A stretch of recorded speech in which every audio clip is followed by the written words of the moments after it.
Well, well, well. It's another Wednesday night, and it is time for the midweek stream here in the basement. Welcome, everybody. Hope you are ready for a pretty fun stream. Lots to discuss, trailers to talk about, rumors to talk about, all that kind of fun stuff in store just for you this evening. So prepare. Fill your cup. Light your smoke. Settle back in, relax. Maybe you put your feet up and get ready. Because it's time to get nerdy.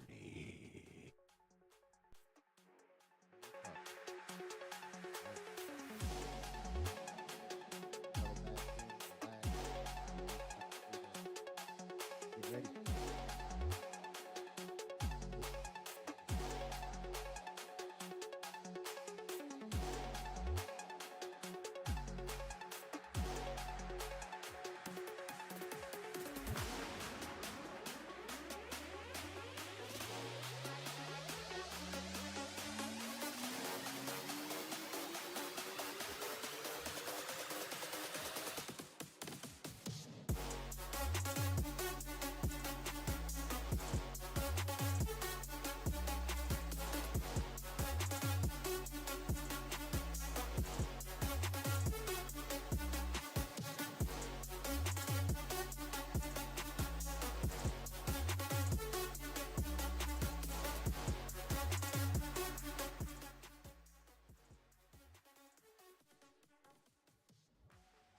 Hello. Welcome to the Wednesday night stream. Welcome to the basement. How y'all doing? Hope you're doing well. I am doing pretty okay. I am ready to talk about some nerdish stuff tonight. How is everyone? What's going on? We got Spicy Dan, we got Icarus, and we got Brooke up in here so far. What's happening in chat? What's happening in lurkers? What's happening in replay? Thank you all for clicking on this here stream / video. I really appreciate it. If you would be so kind, please hit that there like button. If you're right about in that general neighborhood right there. Just get that little tickle. Prez, what's happening? And then if you have not done so, if you shift your attention to your right just a little bit, there's a little button labeled the subscribe. Please tap that one. And then scoot just a little more and tap that notification bell. That way you know whenever I go live or put out the rare video. Although I really need to get out actually putting out at least one video a week, like short form. I need to. Something I should do. There's so much in flux. There's a lot of life. It's hard to do a fucking short form video. When life be life, but I got to do it one way or the other. Also, Brooke was kind enough to throw the link to the Discord channel in the chat. So if you click on that, hop in the Discord,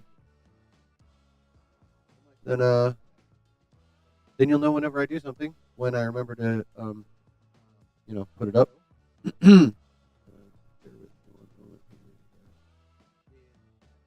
Oops, no, stop that. I don't know what the hell that is.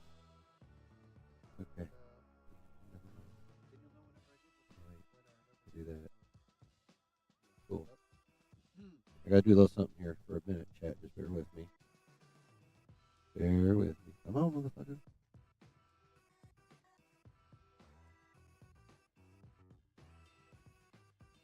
Oh. Doom Dark Ages is out. Nice. Did y'all hear that Alien Earth is coming out in August? We may be having some watch parties in August, chat. I'm just letting you know right now. Why are you being so fucking slow? Do it the other way. Oh, nope. Are we moving now? Okay. There we go. There we go. Where are you?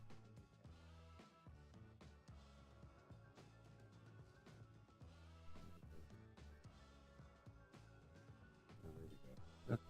Now we're cooking with yes.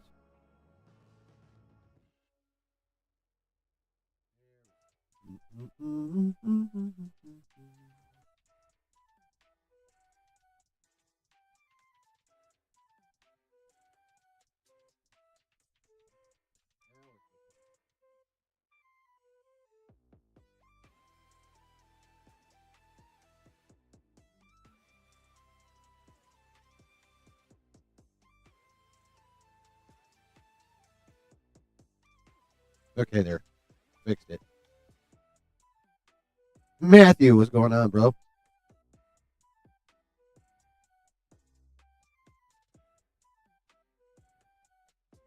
Yeah. Yeah, you got me again, Daniel. I don't remember what distracted me this time. Matthew, what's going on, bro?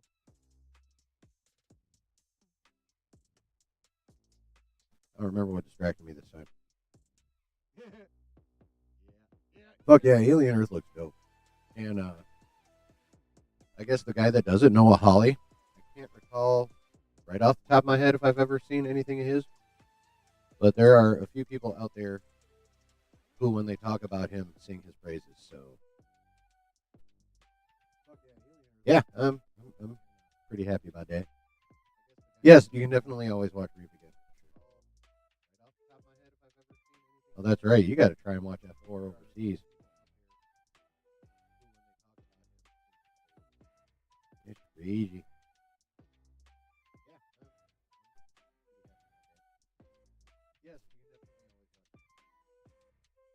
Matthew did not like the trailer. Ah, see, there we go. Example. Noah Hawley. Legion is so good. Good. Says Spicy Dan.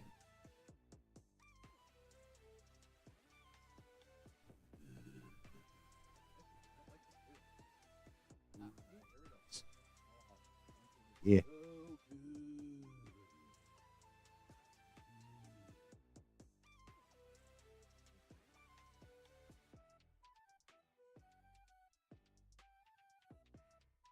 Come on, motherfucker. Do what you're supposed to do.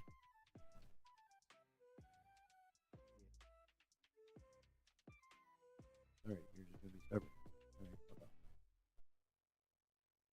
Wonder how well F4 will perform in China. Be positive. What's happening? I wonder how F4 is going to perform. Period. Executive Judge. This latest Superman trailer had me more hyped than the previous one. Well, you and Matthew were going to argue.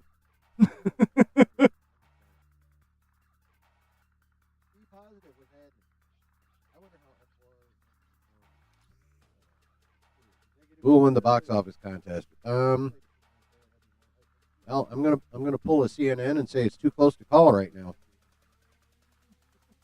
That is my informed guess that it is too close to call. A lot is going to depend on the next Fantastic Four trailer. Thoughts on the Ironheart trailer? We'll talk about it. I wasn't wowed. I'll say that.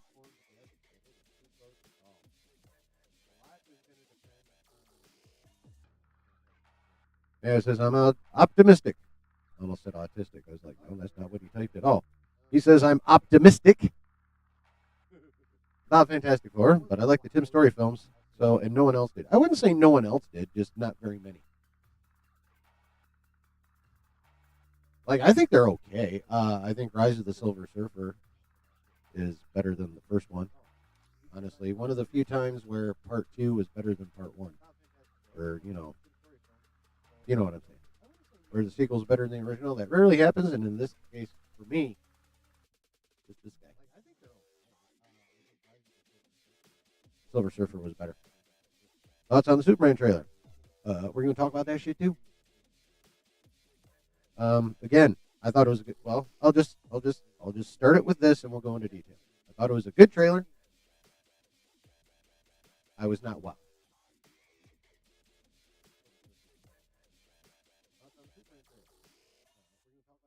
Yeah.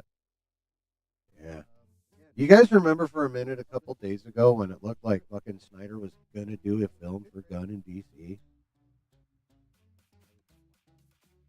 Like that would have been so interesting. Number one, the final product would have been very interesting. I have no idea how the fuck that was gonna turn out. Something like that would turn out. That'd be crazy. Um, but yeah, Snyder doing a DC movie for James Gunn.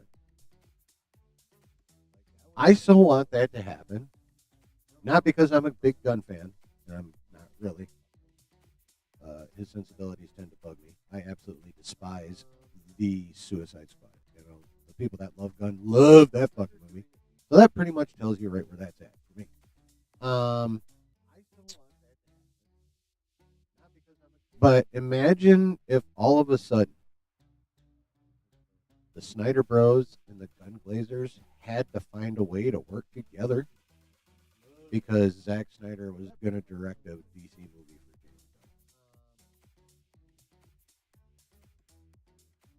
But imagine if all of a sudden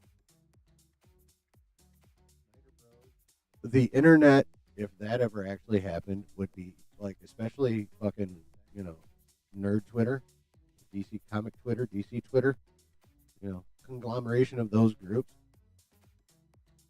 The fucking that would hit that section of the internet, period, not just on Twitter, but everywhere, like a nuclear fucking bomb. And the carnage would be hilarious to watch. The carnage would be just absolutely fucking hysterical to watch. Watch Snyder Bros and Gun Glazers all have a simultaneous fucking crash out. Because the people they love are now working with, or the person they love is now working with the person they hate.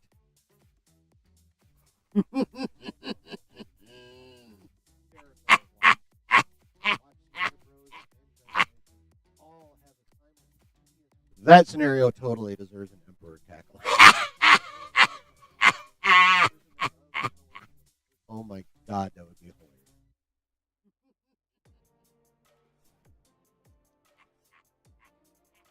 Yeah, I saw that they removed Superman's blink. That was pretty funny. But that turned out to be complete and utter bullshit, of course. But can you just imagine it?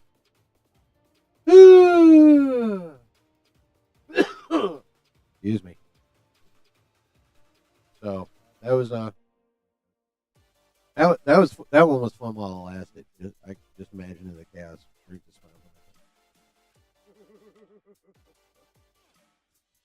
Yeah, baby. But yeah, so yep, we got that. We're gonna talk about the Ironheart trailer. We're gonna talk about the Superman trailer. Um, I might show some stills for Spider Noir, but I'm not sure what Josh edited to get his stream back, or if he just won an appeal. But that's not a risk I want to take. Otherwise, we would totally go over that Spider Noir. You know what? Maybe I'll risk it. Maybe we'll do that absolutely last. Is the Spider Noir trailer? Because that did look fucking dope. That or maybe Amazon straight backing off. But yeah. Yeah.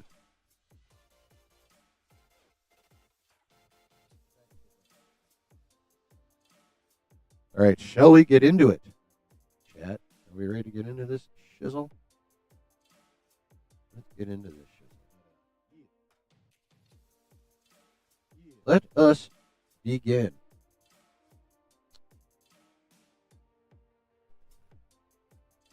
All right, shall we get into it? Chop, chop.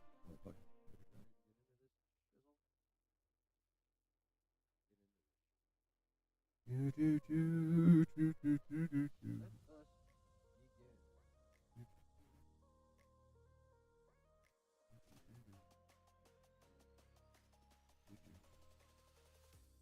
Okay. We shall begin, chat, with the Ironheart trailer. Because of the two, Superman trailer is definitely cooler than the Ironheart trailer. So we'll begin with the weaker of the two trailers. Get it the fuck out of the way. We shall begin, chat, with the Ironheart trailer. Because of the two, Superman trailer is definitely cooler than the Oh, it is only what is that? 1,028 views from 4 million views in 12 hours for the Ironheart trailer. The averaging 3 million views now. I think I saw something where the Superman trailer did 7 million views in 5 hours or some shit like that. It was still trending number one on the tube. No, sir. We are going to suffer through this Ironheart trailer. We're not going to spend long on it, but it is a Marvel product. So we're going to talk about it. At least a little. We'll all live longer if we don't watch it. Who has to get that old? Oh, why the hell am I on there twice? Shut up. Jesus Christ, I got to get a new mixer. I sound like complete shit. What the hell is the deal with this thing?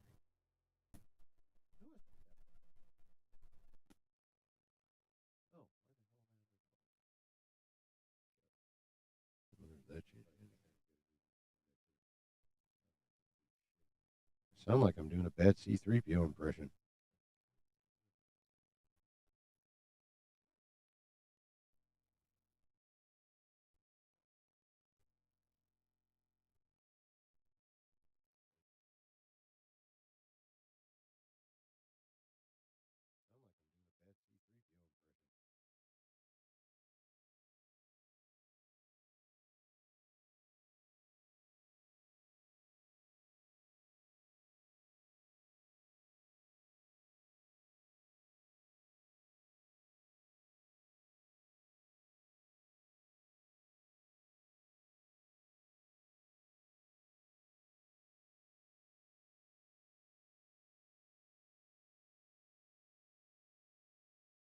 Need that up.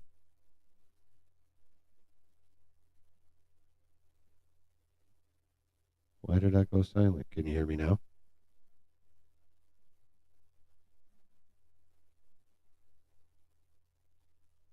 What the fuck even happened? Oh, there it goes. Okay, that does have to be up. All right. That fixed it.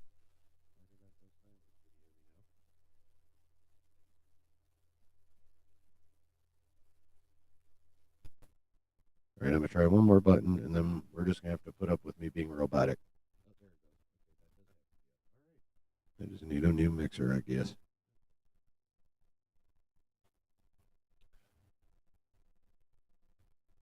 Waiting for it to catch up with the delay.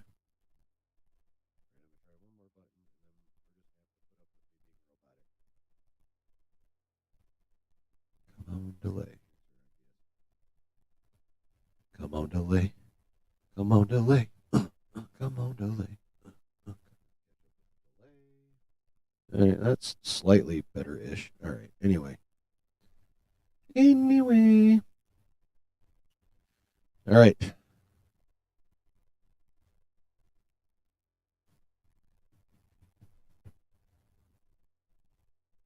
Chat.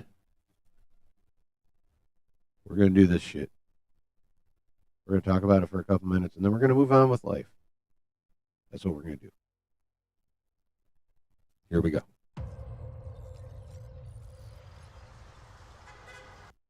Now,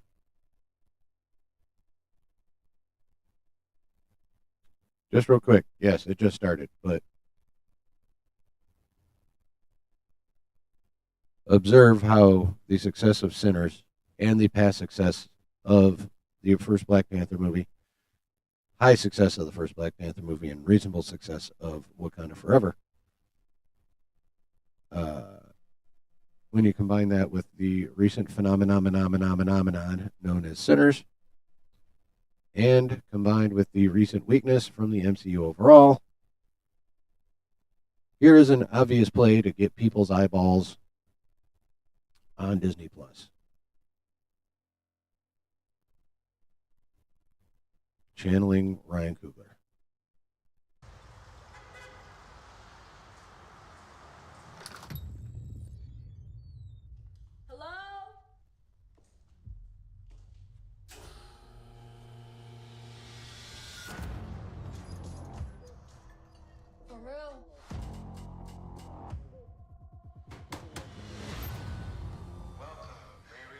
In less than 3 minutes, the air in this elevator will no longer be breathable. Oh, what is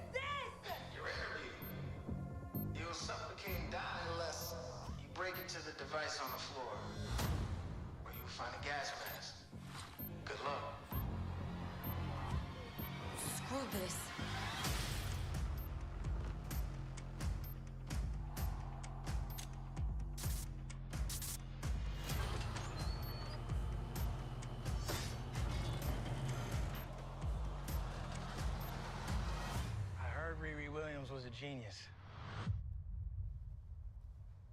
So you in or out?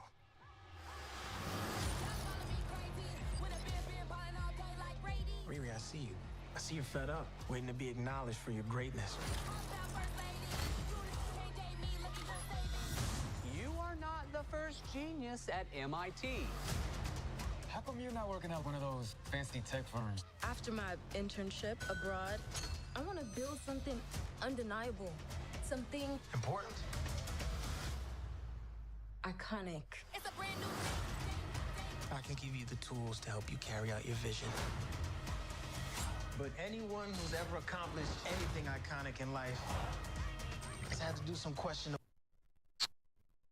Strange to bring that up, Lotus. Also, welcome.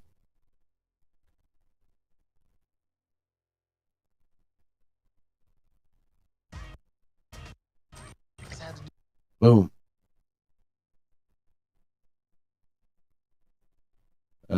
Nope. This is going to be her hologram AI, which we're not going to be able to see completely. Had to do some questionable things to get it done. So yeah, nope, won't be RDJ. It'll be whoever that was. You do, Riri. Nice timing on bringing that up, Lotus. You've bitten off a hell of a lot more than you can chew. I could chew a lot.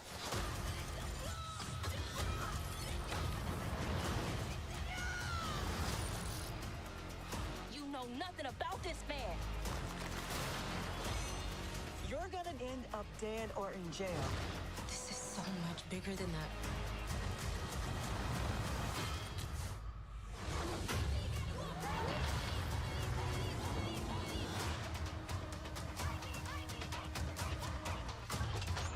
This is wild. A shady bunker. My bunker's not shady. Would a shady bunker have that on the wall? It's literally above a crate of self-guided missiles. I'm returning those.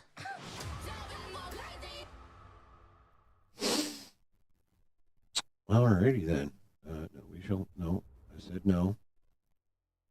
No means no, YouTube. Okay.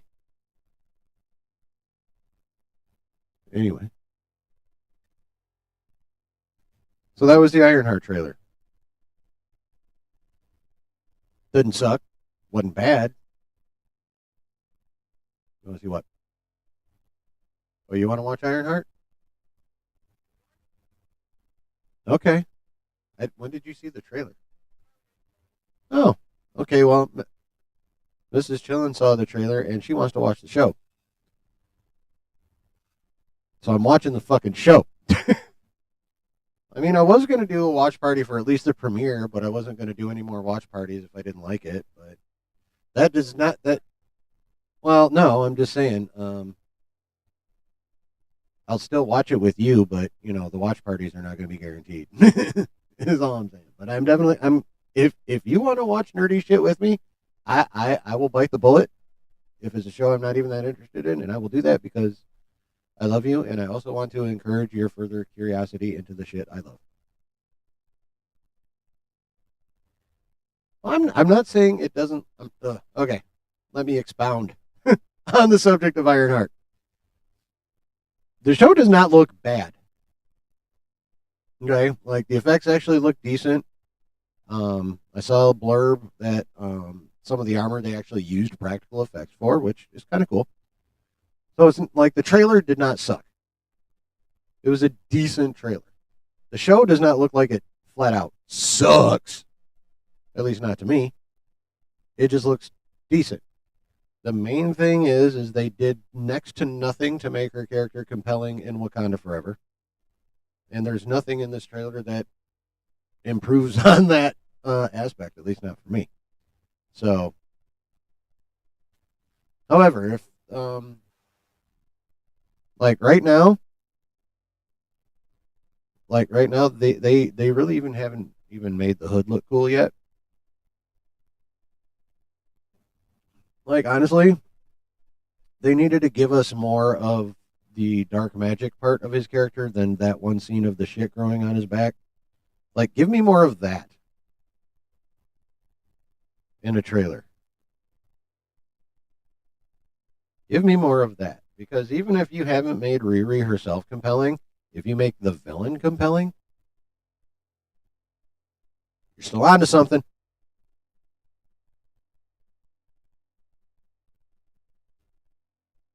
Like, one of the mains, at least, has to be compelling. So, yeah, I've never read a comic with the Hood in it. All I know about the Hood, I know from Wikipedia. And I looked that up a long ass time ago, so I don't even really remember much. Yeah. Yeah. So, yeah, overall, decent trailer. I didn't see anything in there that, like, made me go, ugh. Like, I didn't see anything I consider cringe in it. Okay, kind of maybe the Live Laugh Love Sign bit, but the show was made in Phase 4, so I mean, what the fuck? um, the Hood pull out 2 Glocks, though. I mean, a couple of 9s in an action show never hurts. You know what I mean?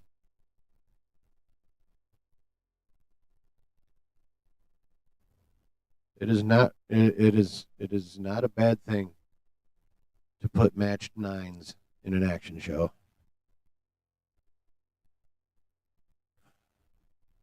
Personally, matched 44s would be more my speed, but long as you're running the hollow points in the 9s, you're good. And fucking hard tips would go right through somebody and they'll look at you and go, fuck you. And then they'll pull out a big gun and shoot your ass. Exactly. I think that's the biggest thing about it is it has that Phase 4 mentality kind of written all over it. Of course, we thought the same thing about Agatha. He's hiding it, I guess, executive judge. That's why he needs guns to put up a front. To keep people guessing. If people think shooting is all you're capable of, then they will be very ready to be fucked over when you will go ahead and whip the magic out on them. Pause.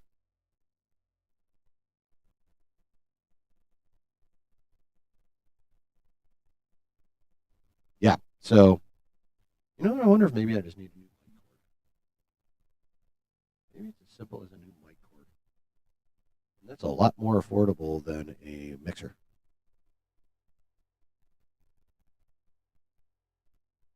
Maybe I just need a new mic cord. I'll try that first. Sorry. Squirrel! It happens. If you're new, you'll get used to it. If you're not new, you should already be used to it.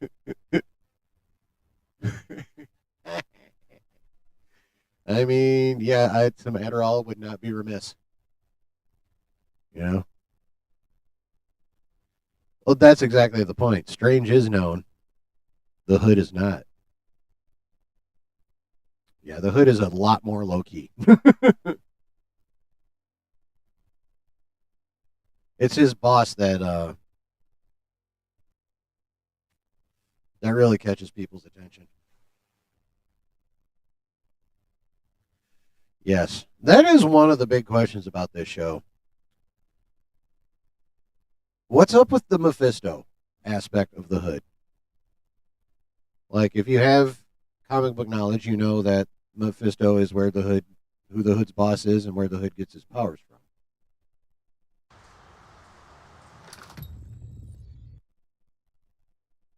That wasn't supposed to happen.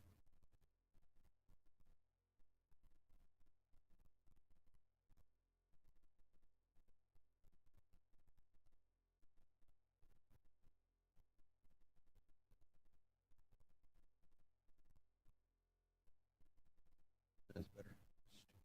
Anyway, but yeah, so, and of course, it has long been rumored that Sacha Baron Cohen will play Mephisto in the MCU.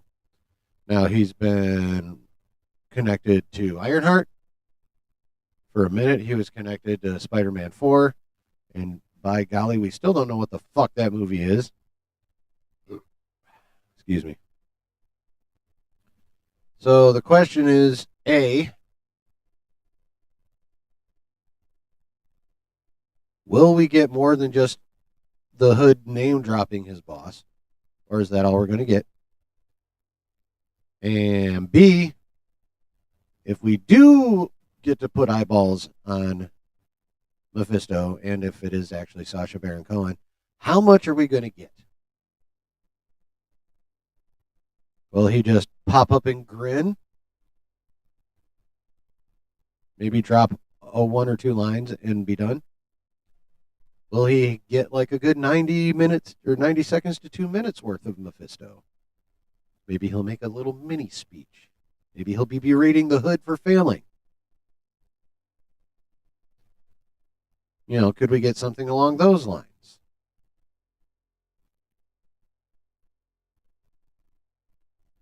Who the fuck knows?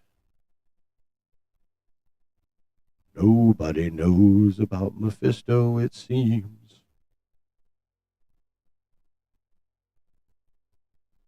So, it'll be interesting to, well, as I've just been informed, see if that happens. And yeah, I was always going to watch the show. It's just a matter of whether I was going to force us to all watch it together when, you know, like, basically when it comes to shows that are, or anything that's left over from Phase 4, which will all be gone by the end of this year, thank God.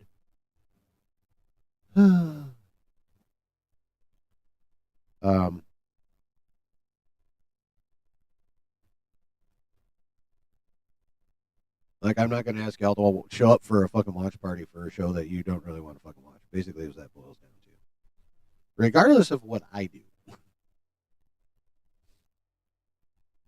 Most likely he pop up at the end or near the end. Oh, yeah. It'll definitely not be till the season finale. If he shows up at all.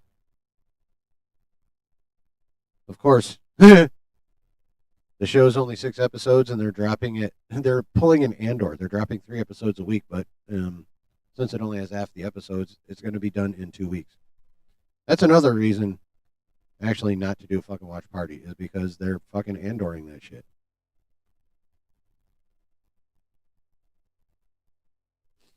Yeah, they're going to drop all 6 episodes, 3 a week for 2 weeks, and then they're done.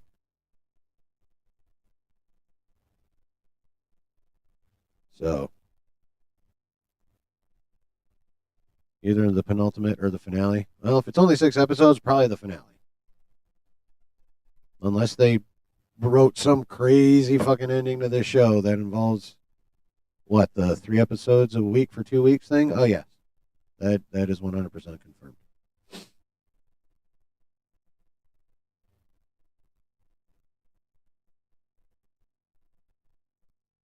Yep, that's what they're doing. June 24th, and then, well, a week from that would be what? July 1st. Done. No, 3 episodes a week for 2 weeks. 3 episodes June 24th, 3 episodes July 1st. Show dropped. I mean, I don't know about y'all. But to me, they're Andoring the show. And then they dropped the trailer for the show on the same day. And it's not like this was a fucking secret as the Superman trailer, which I don't give a fuck who you are. If you don't think Superman's a bigger character than Ironheart, then, that's not an opinion. You just fucking don't know shit. Nothing. So they dropped the Ironheart trailer on the same day as the not a surprise, fully announced Superman trailer. And they're dropping 6 episodes, 3 a week for just 2 weeks.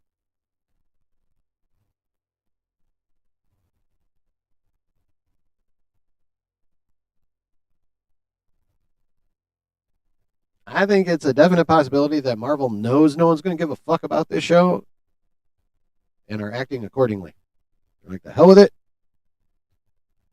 Get this shit done in 2 weeks. We'll just get the trailer out there. And pray people don't really care even to hate on it. Like, honestly, I think Marvel is hoping for apathy when it comes to this show. Like, they just don't want people to care about it at all. Or at least not enough to want to take the time to go shit all over it. So that's how I feel about the schedule, the timing of the release and the trailer drop. And that's how I feel about the trailer itself. Decent trailer. Effects look pretty. Some of the visuals do look pretty cool. I will have to say that. I am not one of those who hates the nanotech armor that Iron Man has in Infinity War. There are some people who love the Mark II and never want it to progress. So, so for those who are fans of the Mark II, you're getting your old school, noisy, jointed, put together like a puzzle battlesuit. You're getting Riri's version of the Mark II, basically, is what that boils down to. So if you're a fan of that style armor, then there you go. There's a little something for you in the show. But yeah, so I mean, the visuals look good. I just don't know if the story is going to be that compelling. I don't know if they found a way to make Riri herself compelling. Don't know if the hood's going to be compelling. I fucking hope someone in the show is interesting. But it also doesn't look like, complete and utter shit either. So, I don't know. It looks like it's just going to be there. There's the show. But we'll see. I'm totally giving the show a shot.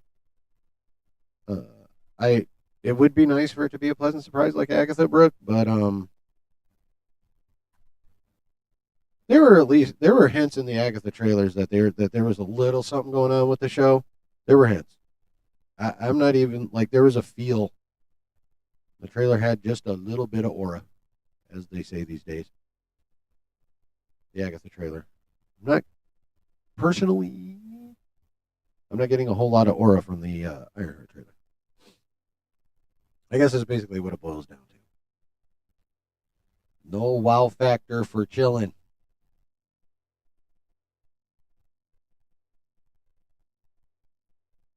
All right. Superman trailer, 7.3 million views in 9 hours. Well, that slowed down.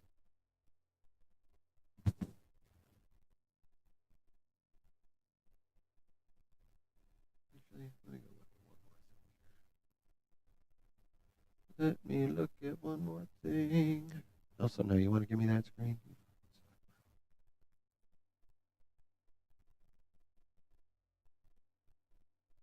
I noticed this earlier. I want to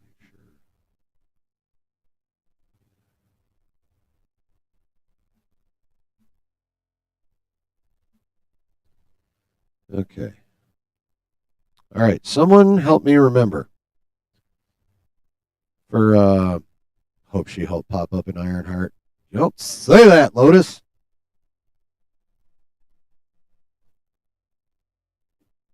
You don't say that.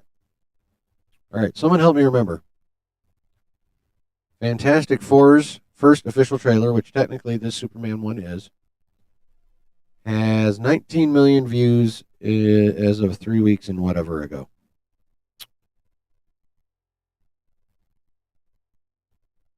So someone help me remember that, so then we can see. The Superman is already at 7.5, so it's already over a third of the way there in 9 hours. But it had most of that 4 hours ago, so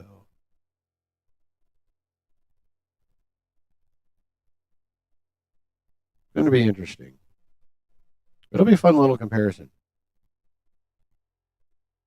See how one does compared to the other. Speculate on what that could mean. All that kind of fun stuff. All right. Oops, actually, let me do one thing here. Okay. All right. The music in the Ironheart trailer did not get me copy struck. Fucking A. We're doing good, chat. No copy strikes so far. And now it's time to tempt the wrath of fucking Warner Brothers.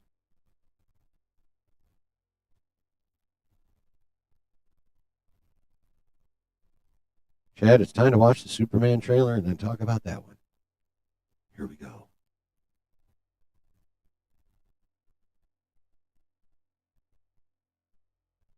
Here.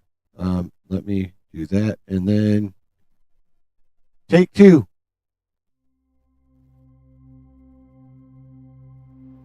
Are you being serious right now? Yeah, You'd let me interview you as Superman. sure.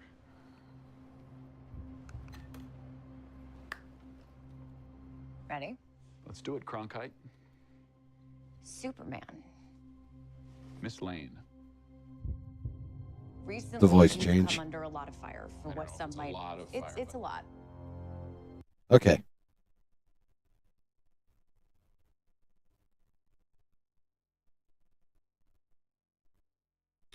First concern. Y'all remember the rumor?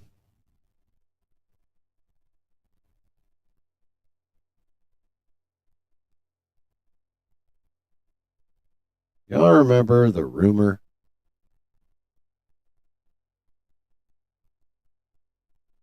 The most recent rumor about Superman involving Lex Luthor conducting a smear campaign against him on social media using the hashtag supershit, said social media blitz being performed by an army of mutant monkeys. Y'all remember that rumor? We talked about it. Y'all remember? You remember? They could just be talking about news broadcasts. Yes, mutant monkeys. They could be just talking about. She could just. Lois could. Lois Lane, played by Rachel Brosnahan. When she says you've come under a lot of fire, she could just be talking about news shows, newspapers, magazines, websites, like journalistic websites. She doesn't necessarily have to be talking about, Twitter, TikTok, excuse me, Facebook. She doesn't have to be talking about just regular ass social media. She could just be talking about, journalistic, journalism outlets in their various forms, right? To be fair, she could be. However, the fact that the subject of him being under a lot of fire even got brought up really makes me nervous about that fucking rumor.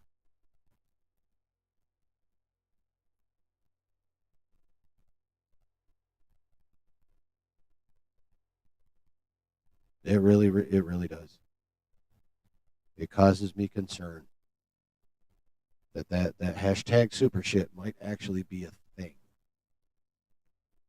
Dear God. So that's observation number one. Recently, you've come under a lot of fire for what some president. God damn it. Hold on. War. He was going to look into your actions. Some It's a might. lot of It's fire, a lot. Today, the Secretary of Defense said he was going to look into your actions. Oh, hey, look. That It's Frank Grillo. This is his name. So, Flag Senior, Rick Flag Senior is the Secretary of Defense. that's funny. My actions? I stopped a war. Maybe. Not maybe. I did. In effect, you illegally entered a country. This is how you're gonna be? I'm not the one being interviewed, Superman. Did you consult with the president? Hey, buddy. Eyes up here.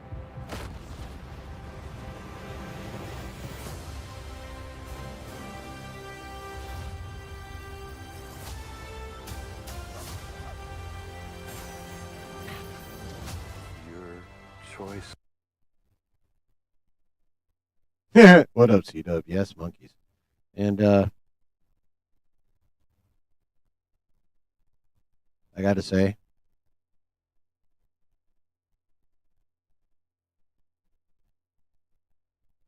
I like the costume design of the engineer.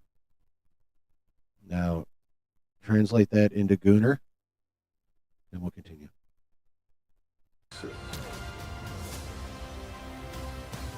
Your actions. That's what makes you. That's that. I'm sorry. Actions. Those two taking the time to hug it out while all this shit is going on.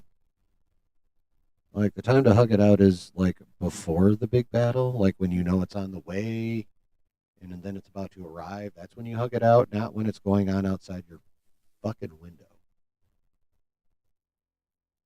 That's what makes you who you are.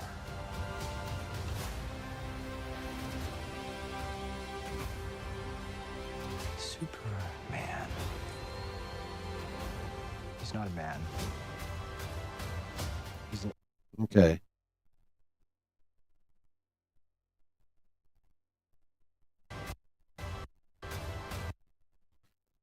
Now, check this out. First time I watched this,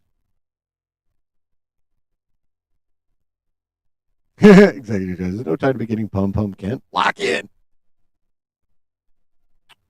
All right, so check this out. At first time because I've watched this trailer like 3 or 4 times already.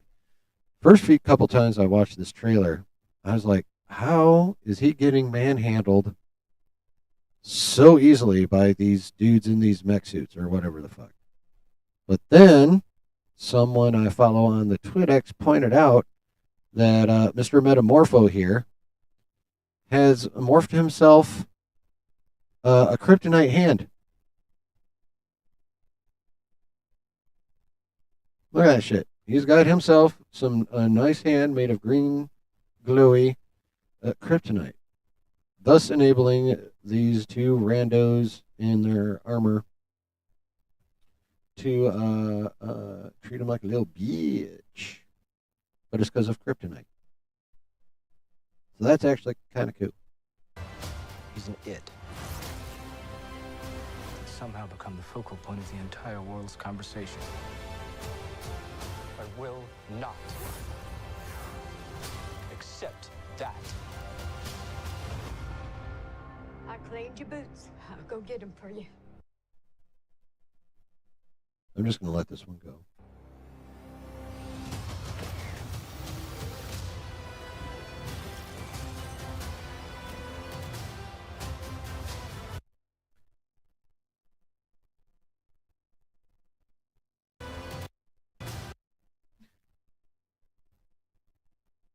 This also has me concerned about the super shit hashtag thing. Like,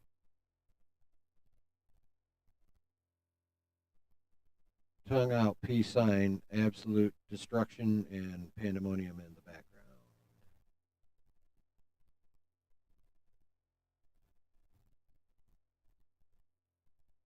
Like, okay, don't get me wrong. Obviously,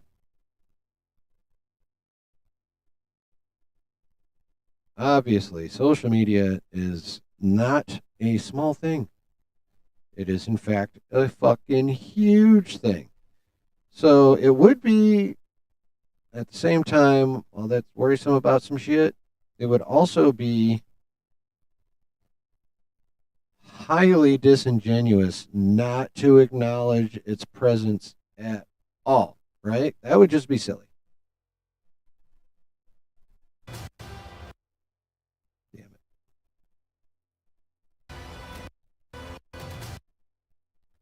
Yeah, to not acknowledge that would be just redonk as well, right? Let's be fair. That is the case. But the question is is the rumor true? Did it get overdone? That's the question. Did the acknowledgement of social media and its effects on society get overdone? Let's face it. Let's be real. James Gunn likes to troll social media. How do I know this? Because I've literally watched it happen. So it would not surprise me in the slightest if James Gunn did a little too much trolling of social media culture in this movie. I hope he didn't. I will be super happy if he doesn't. But it would not surprise me if he did. And of course, why does that keep it? That's so annoying. I'm trying to use my hotkeys to change my scenes, and it keeps fucking with my video. All right.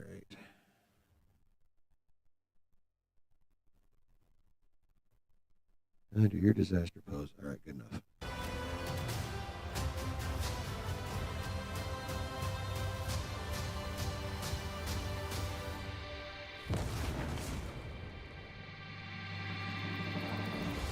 You see, he looked popular there at the end, though, didn't he?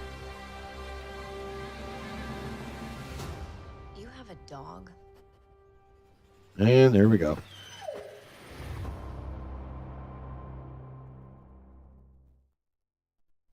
All right. That's funny. My actions? I stopped a war. Oh, shut your pie hole. Okay.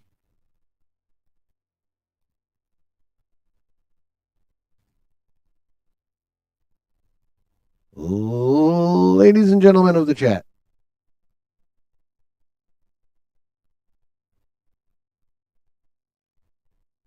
what say you about that there Superman trailer?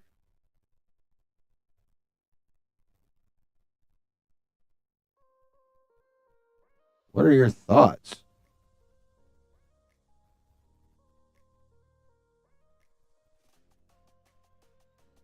Still muted?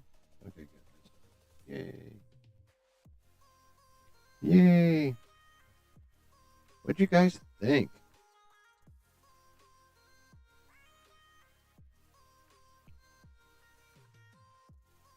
Like, there are definitely some cool aspects. I think the visuals actually do look pretty good. You can still see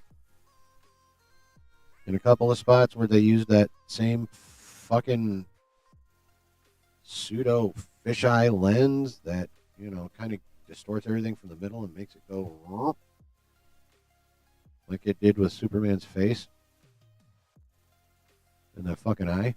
That was crazy. Yeah, the music's definitely on point.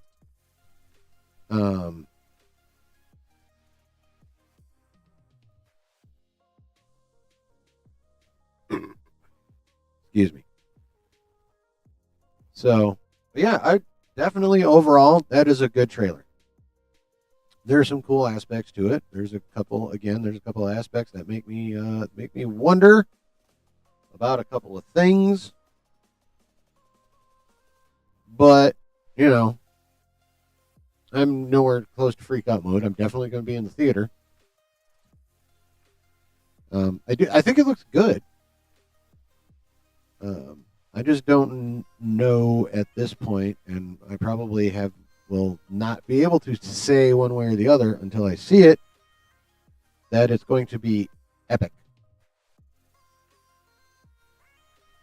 And our first live action Superman in, 11, 12 years? When did Man of Steel come out? Like 2012, 2013, something like that? And not just the first Superman movie in a little over a decade. I think I can safely say that. It's not just that. It is the first theatrical feature of James Gunn's new DCU. And it is the introduction to the foundational character, not necessarily the most popular these days, but the foundational character of DC Comics. For a wide variety of reasons, both practical and artistically, this movie needs to be fucking epic. And I don't know that it's going to achieve epic.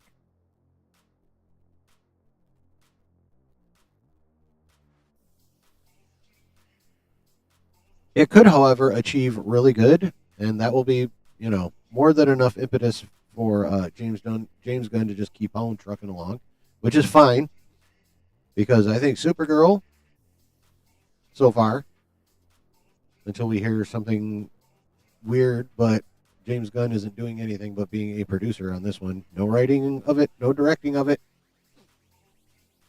I'm excited for Supergirl. I think it looks dope. I think Millie Alcock's going to be dope. Momoa as Lobo, even though he's not going to be in there a whole hell of a lot, is going to be dope. Filming's already wrapped on it. That comes out next year sometime. I can't remember when, offhand. But I'm looking forward to that. I think Lanterns also drops next year, too. I think we're getting both of them next year.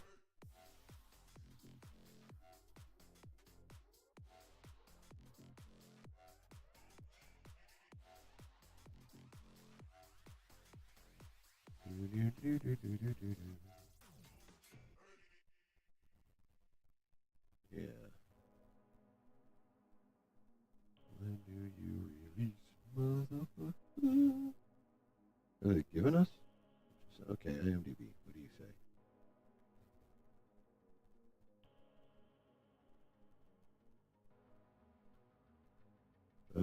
Okay, so it's expected June of next year. Supergirl is okay.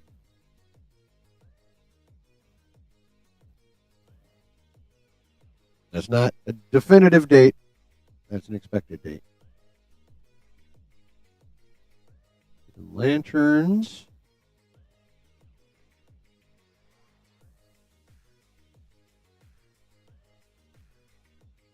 Just says sometime next year on IMDb. Okay, so we're getting them both next year. We're getting Supergirl, Woman of Tomorrow, co-written by the guy who wrote the fucking Run, Tom King.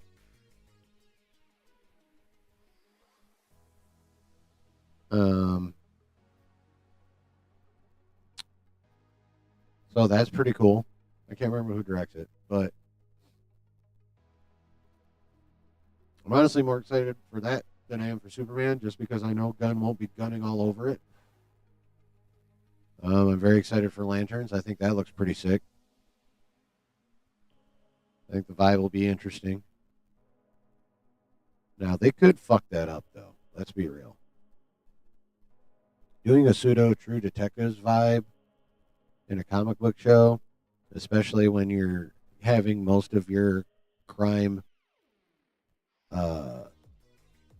be on Earth, but the people investigating it are, Lanterns are space cops.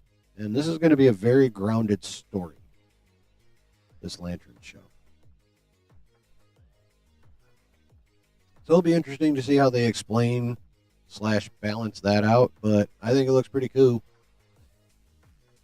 So, yeah, I think the DCU is in good shape right now, based on those 3 projects. Anyway, I can't say they're I don't know why the fuck Clayface is even still a thing. I really don't know. You should not be working on solo villain movies. You still need your DCU Batman, and you still need your DCU Wonder Woman. We don't know what the fuck's happening with the Batman 2 yet. We don't know what's happening with whatever the DCU Batman is going to be for what was that one supposed to be? What was the title of the Batman movie supposed to be? Because Superman went from Superman Legacy to just Superman. Supergirl is currently still Woman of Tomorrow. What's that goddamn Batman run that they were thinking of, or that they were going to call it? The one with Damian. Motherfucker. Come on, chat. Help me out with that one. Anyway, all I can think of Batman Beyond, and I know that's not fucking it. That's a whole nother version of Batman. But we got that Batman movie, which who the fuck knows what's happening with that right now. And then outside of an alleged Themyscira show, who the fuck knows if that's ever going to happen, there's literally no talk of Wonder Woman. So we've got Superman coming out July. We have an Elseworlds Batman allegedly coming out in October 2027. We have a DCU Batman movie, who the fuck, Brave and the Bold. Thank you, Brooke. We have a Batman Brave and the Bold movie, which may or may not even stay titled that, number 1. Number 2, we know nothing about it. There's literally no news on a script, no news on fucking Nothing. There's nothing. Other than the fact that Gunn mentioned it in that first fucking announcement that he filmed in like his garage or wherever. And then there's not even a peep of Wonder Woman. Like not even a hint of Wonder Woman. I don't even think he brought her up when he was announcing this chapter 1 Gods and Monsters section. It's like, bro, this is DC. You are literally required to build the Justice League. Like, required. And there is no Justice League without your fucking Holy Trinity. That being Superman, Batman, and Wonder Woman. And again, right now, we're getting Superman this year. We've heard about a Batman Brave and the Bold movie, and we've heard nothing about Wonder Woman. Stop fucking around with Clayface and like any other fucking side bullshit like that. Get us our Trinity. Get Batman going. Get Wonder Woman going. Get your fucking foundation, bro. Just don't fuck around with side shit.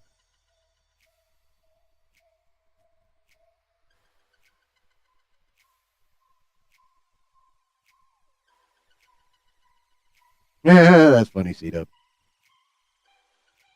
That's funny. And totally fair, dude. Totally fair. But yeah, so, the Superman does look pretty good. Like, I am looking forward to Superman. I can't say I'm like, hype for it, but I am looking forward to it. I can say that. Up for sure. On my butt cheeks. So, any further thoughts on the trailer or the movie in general?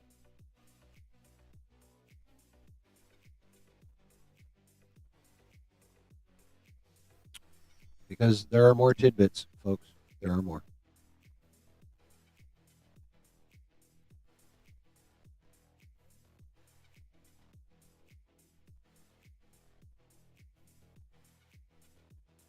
Yeah, there it is. As of 2 hours ago. Oh, I have my numbers flipped. Superman had 5 million views in 7 hours. What did I say it was at? 7.5 after 9. Damn it, I gotta go look again. What the fuck? Is that? No. Fuck that.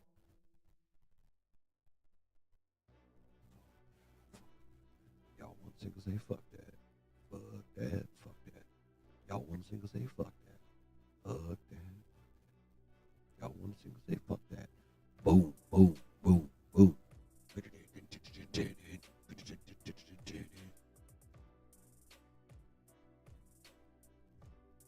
Okay.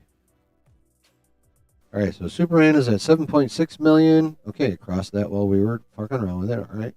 So 7.6 million in 10 hours as of right now.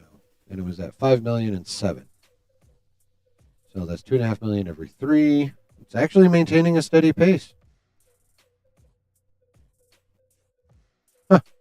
Still averaging about 3-ish million views an hour.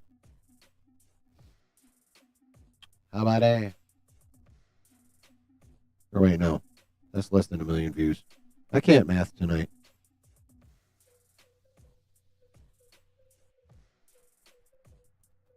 But anyway, it's doing pretty all right. It's doing pretty okie dokie.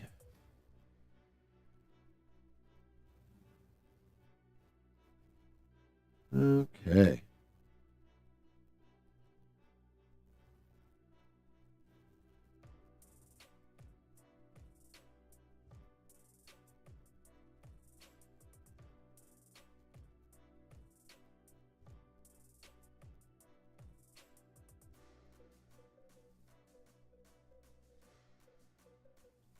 Okay.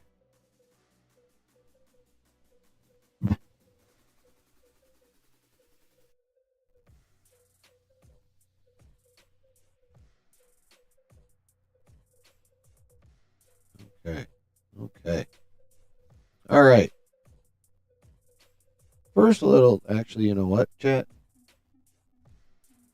You know what, chat? Before we get into these last couple of tidbits and then we get into some more shit, I need to go procure myself a beverage and go pee-pee. I will be back in just a little bit. Don't go anywhere. Please stay. Enjoy the music. Talk amongst yourselves. I won't be gone long, I promise.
Ote.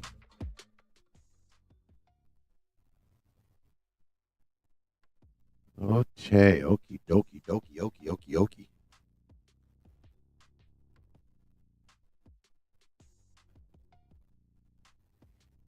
Okay. All right. Now, little tidbit. Daniel RPK dropped a little bit of stuff. Here's an interesting one.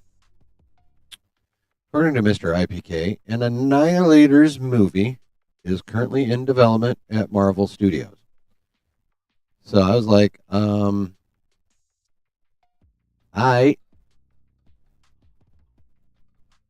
the fuck is this shit? You really hate when you say glazing or peak or understand Ohio or skibbity toilet. That's funny as shit. Anyway. So I was like, okay. I'm like, what is this?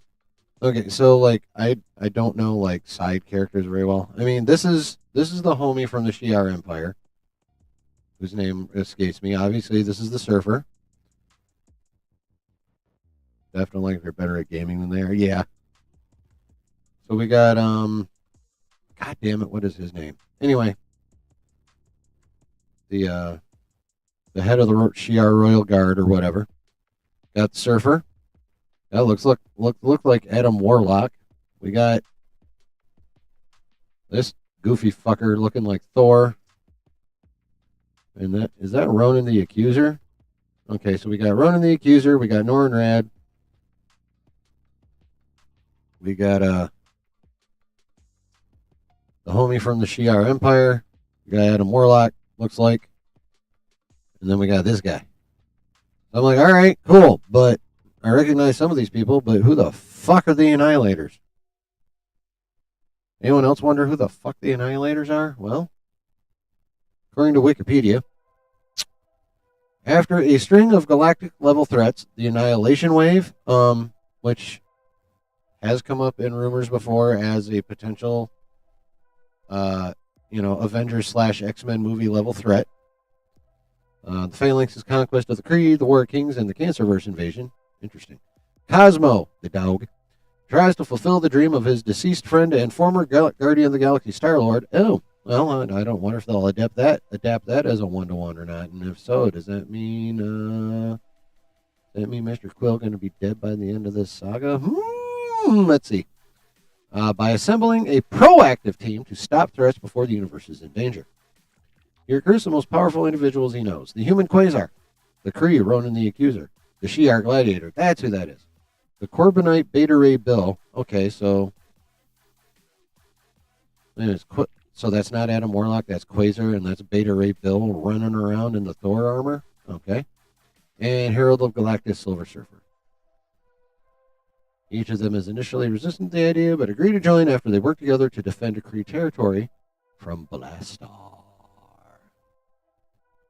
You're joined by the Galadorian Space Knight Icon.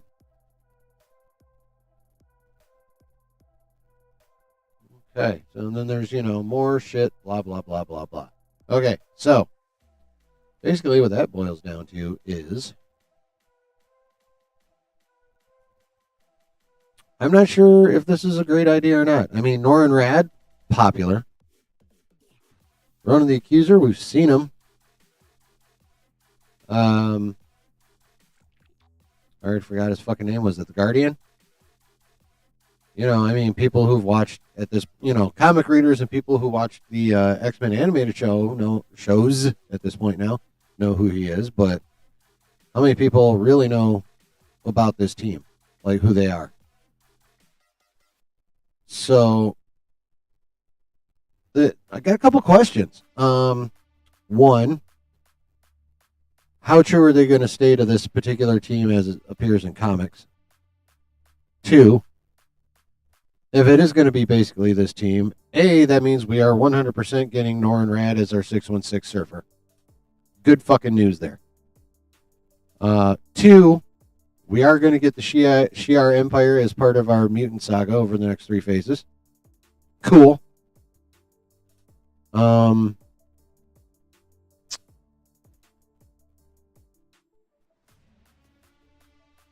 yeah, outside of the Surfer, and even this is questionable when it comes to like normies and shit.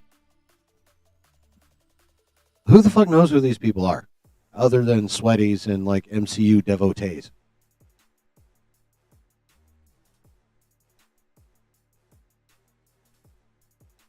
Like, who the fuck is going to know about these people or care? Now, if they happen to get introduced not in their own titled film, but like, brought in 1, maybe 2 at a time in previous bigger name films, sweet, that could work. Like, get people used to them, then team them up. I mean, that's really the way that Marvel should go about doing that.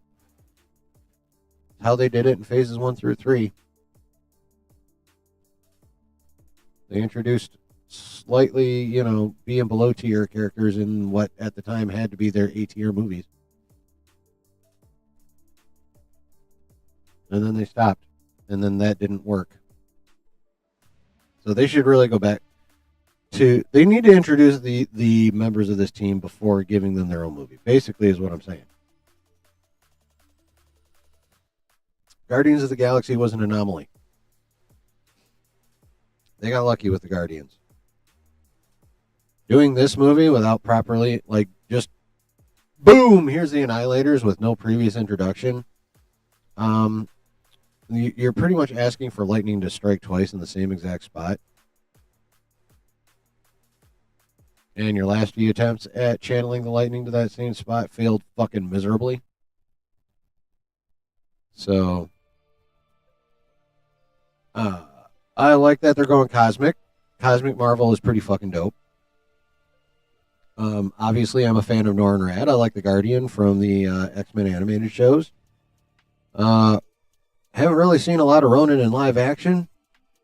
Only saw him a little bit in X-Men 97 when he was getting stomped by that one Shi'ar chick, digging her fucking spike heel into his face and shit. Now that Quasar, this Quasar person, the one they call Quasar in the Wikipedia article, but really looks like how they have Adam Warlock looking in the MCU. I don't know if they're the same character or not. Chat, you can help me out with that shit. And then Beta Ray Bill here. Yeah, these they're gonna need introductions. And we've met Adam Warlock, if that is indeed who Quasar is as well. So we've met him. We've met Ronan. We've met the Guardian, but only in animation. We have not yet met Beta Ray Bill, and we have not yet met the MCU Norrin Rad. We've met Fox Norrin Rad. That's it. So in general, this seems like a cool concept. They're going to have to set this motherfucker up. And they're going to have to do it well. Because if they don't, this is going to bomb. Plain and simple. This is going to bomb.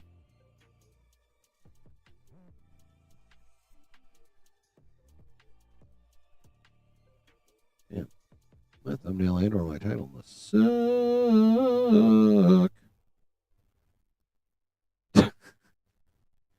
Y'all remember those old school doorstops that are like the springs with the rubber tip on them? Y'all remember those?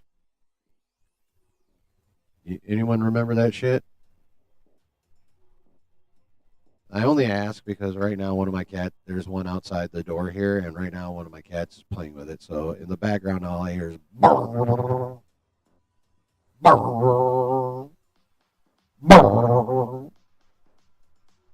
so Spicy Dan. Shit. But yeah, so that's always fun. I mean, don't get me wrong.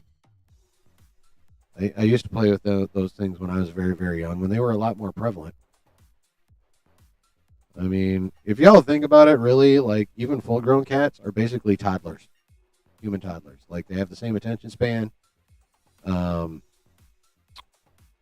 have the same random changes in what they want to do. Like, I want to play with this. Oh, never mind, I want to play with this. Oh, never mind, I want to play with this. Oh, okay, time to go to sleep. Except for the human toddlers, the sleep thing tends to be a bigger problem. But you get the gist of what I'm saying, though, don't you, chat? You get the gist. Anyway. So, Annihilator's movie. Potentially, according to one Daniel RPK. And now, here's another thing. He said in development. Which, as we have come to learn, in development can mean, yeah, this is going to happen, but in development can also mean this is going to be the last you hear of this ever. I mean, I know this was Winterbomb, and he was talking more about shows, but in general, this is how Hollywood operates. They develop way, way, way more than they actually produce.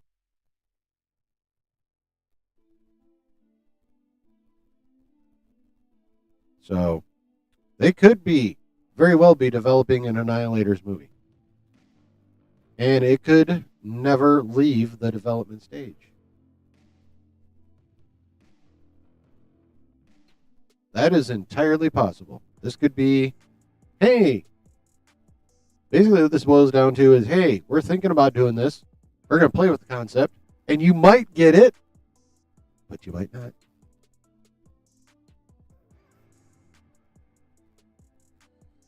You can manipulate energy and turn it into solid structures / constructs. Oh. So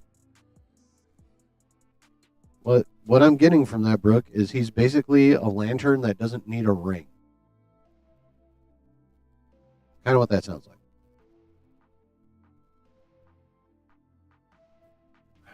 At least to me. Damn it. Fucking shoulder. So, yeah. I mean, I am all about them delving into Cosmic Marvel. Do not get me wrong. I want them to do it, but they need to do it big. Like, I probably wouldn't be anywhere near as worried about it, except for Marvel has dug themselves a hole, and even if they manage to finish the Multiverse Saga out on a crazy ass high note, the work is not over. The comeback will not be complete. Even if Fantastic Four, Doomsday, Spider-Man 4, and Secret Wars all pop off, even if they all make over $1 billion, if a couple of them even crack 2, they still have more work to do.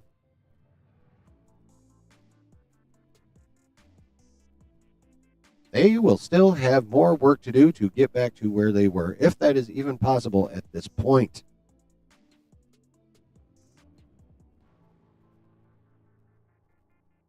So while basically they need the next 4 to pop off merely to begin the comeback, then they got to go ham with the Mutant Saga. Like the whole motherfucking thing. Got to go ham. At least in the theaters. Got to go ham.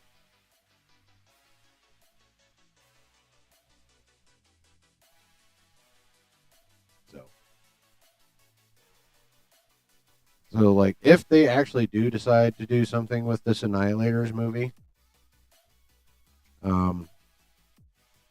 it better not come till late in the saga, and shit better have been popping off for like 3-4 years straight before they should even think about delving into like that movie becoming any kind of reality, in my opinion.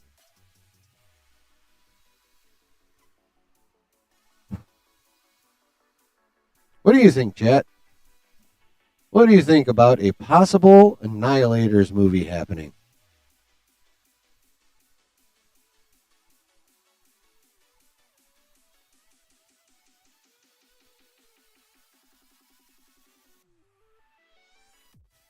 How do you feel?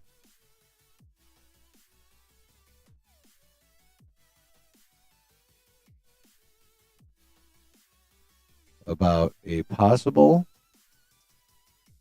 Annihilators movie?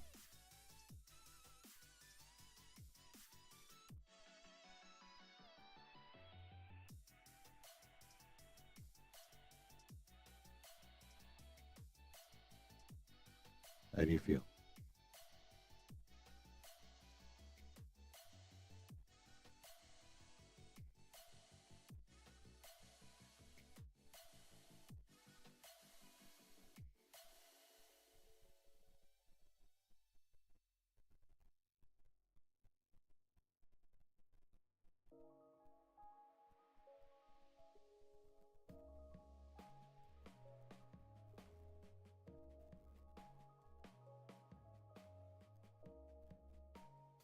Brooke's totally down. Cool. I think it's interesting.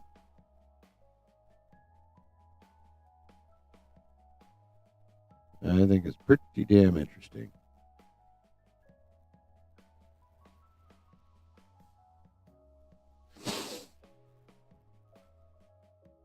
I just hope they set it up correctly. That's my main concern. They need to be on a roll, and they need to introduce them properly before giving them their own movie. Okay, next. This also came out today from Mr. RPK. Marvel Studios is reportedly filming an epic fight scene featuring the Avengers battling the X-Men for Avengers Doomsday. The X-Men will appear in comic-accurate suits. Well, how long have we been talking about AVX scenarios in Doomsday, right? Quite some time. At first, we thought they were, initially, if y'all recall, back a while back, don't ask me exactly when, But if you recall, a while back, it was AVX was rumored to be its own Battle World movie for a while. We thought we were getting that shit just as a standalone cinematic feature. Turned out not to be the case. And then, believe it or not, you can thank the Marvels for this one. In that post-credit scene, where we find out that Monica Rambeau got trapped in an X-Men universe, we're like, ooh. Well, we know it's the multiverse saga. We know we're moving towards Secret Wars. That can only mean incursions. So, if they're going to introduce this universe, there's no way that universe is not going to incur on the main 616 universe. Like, literally no way. So, what better way to bring in an AVX scenario than have an X-Men universe engaged in an incursion with the main 616 universe, in which no mutants, well, practically no mutants exist, and it's all about the fucking Avengers, and also partway through Doomsday, probably before the big incursion between 616 and what I believe is known as Earth 10005, which is the X-Men universe. Fantastic Four should lose their universe and show up in the 616 before this incursion actually happens, but that appears to be the setup. And now, according to RPK, they are filming right now. At least that's what he made it sound like, because he did it, according to Cosmic Marvel, it says is reportedly filming, not is going to reportedly film, or is reportedly going to film. That would be a much a more properly constructed sentence. It says is reportedly filming an epic fight scene featuring the Avengers battling the X-Men for Avengers Doomsday. The X-Men will appear in comic-accurate suits. Now, what this tells me is we're going to have a lot of people versus the X-Men. And you know Doom is going to be in the background somewhere manipulating shit. You know this. Probably manipulating the X-Men. Actually, probably manipulating the Avengers. In the guise of Tony Stark, would be my guess. Excuse me. And that's also a rumor. To be frank. Actually, I'm chilling. But real talk, that's also a rumor, but it's one that makes a shit ton of sense. So what we will have is the team now known as the New Avengers. We'll have Sam's team that is evidently being assembled off screen. So who the fuck knows who's going to be on it? We can speculate. But we don't know for sure as of right now because they still haven't announced the rest of the fucking cast yet. We still only have half. So we'll have the Thunderbolts, a.k.a. the New Avengers. We'll have Sam's team, consisting of probably Sam, the new Falcon, I can't remember his fucking name. And then whoever the fuck else they decide to bring back for it. Probably Carol Danvers. Probably Banner. Who the fuck else is left? Probably Peter Quill, because he's on Earth right now.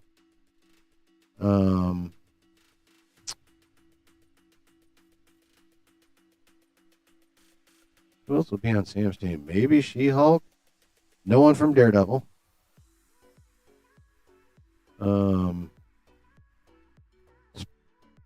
Evidently not Spider-Man. Could be some Thor. We could get some Thor.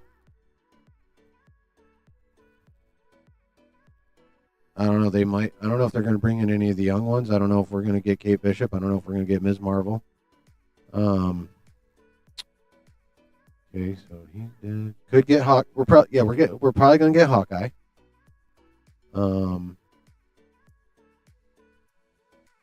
We might even get a good and an evil version of Hawkeye. We shall see.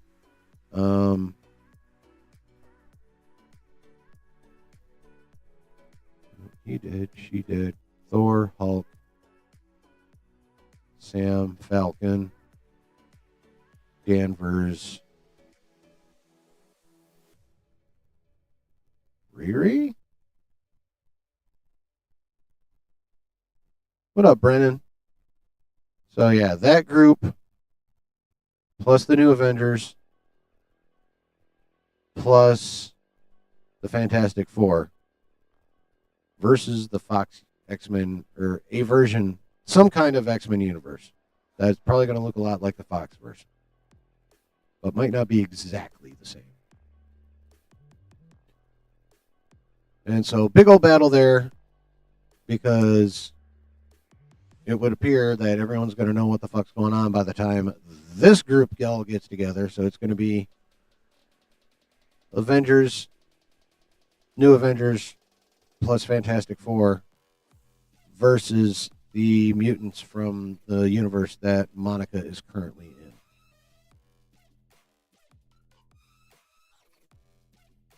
Which makes a lot of sense when you take into account what what's his fuzz? The Nightcrawler actor said in that whatever interview or con or whatever panel or whatever the fuck he was at, when he was talking about how the Nightcrawler is gonna be fighting Reed Richards. Wait, what? So I would guess his mention of trying to hit Reed Richards in the head is probably going to come in this epic fight scene. And that epic fight scene is probably going to be Avengers, New Avengers, and Fantastic Four trying to destroy the X-Men world before they destroy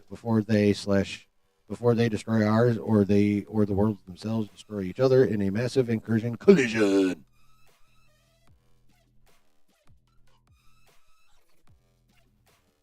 So that's pretty fucking cool. It's technically still not confirmation because it's coming from a Twitter scooper rather than, say, a trade. But yeah. And with Doom probably pretending to be a good variant of Tony from out there and egging the 616 heroes on.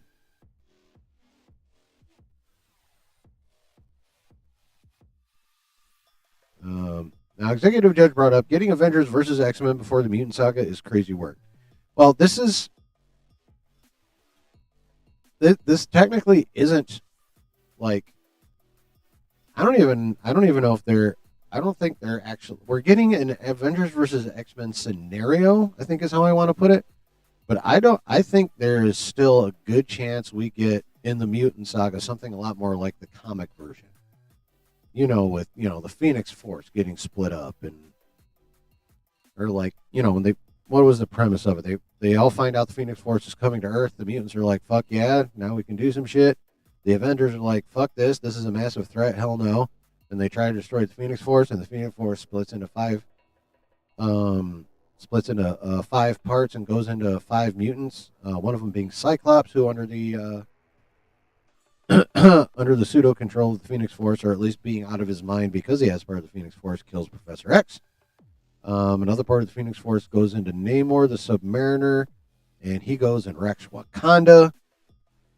I can't remember the other 3 people that got it, but yeah, it was a pretty fucked situation. And that was AVX in the comics. And there is, in the Mutant Saga, we're going to have all the toys, we're going to have Avengers, we're going to have mutants. We're going to have cosmic shit. We're going to have supernatural shit. We could very well get a version of AVX that is adapted much more directly from the comic story.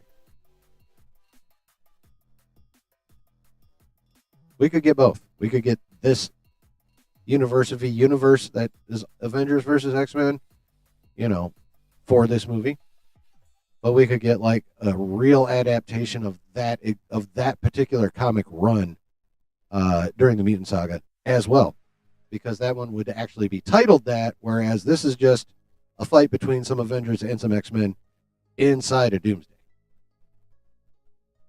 You know what I'm saying? Does that make sense? Am I making sense? What we're going to get in Doomsday is not true AVX, but it's like an AVX fight because of the participants. It's not the story. By the time they get to their senses, it'll be too late. Yep, pretty much. So, yeah. I very much think we could get start over and go slower. You're fucking hilarious, Spicy Dan. AVX Light and Doomsday. Kinda, yeah.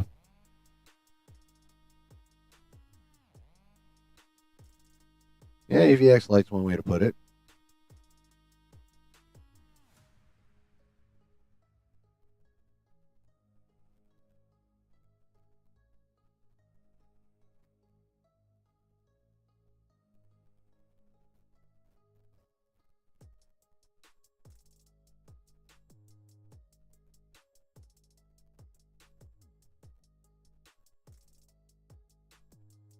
Okay.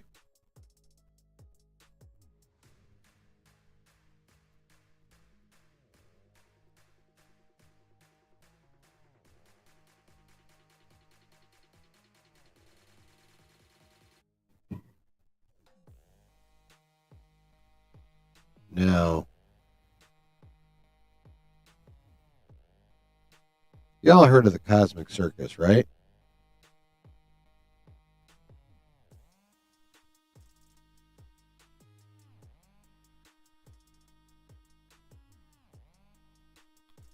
Well, they like to put out reports on our nerdy shit, and they like to do Q&As about our nerdy shit. So, late last month, and we never got around to discussing this, which is totally my fault. Now, in this case, instead of Alex doing it, Lizzie over at the Cosmic Circus did it, but she's good too.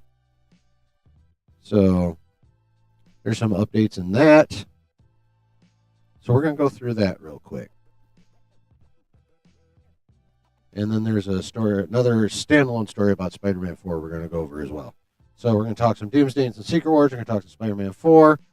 I haven't read any of this, but, you know, see how they got these little section headers here?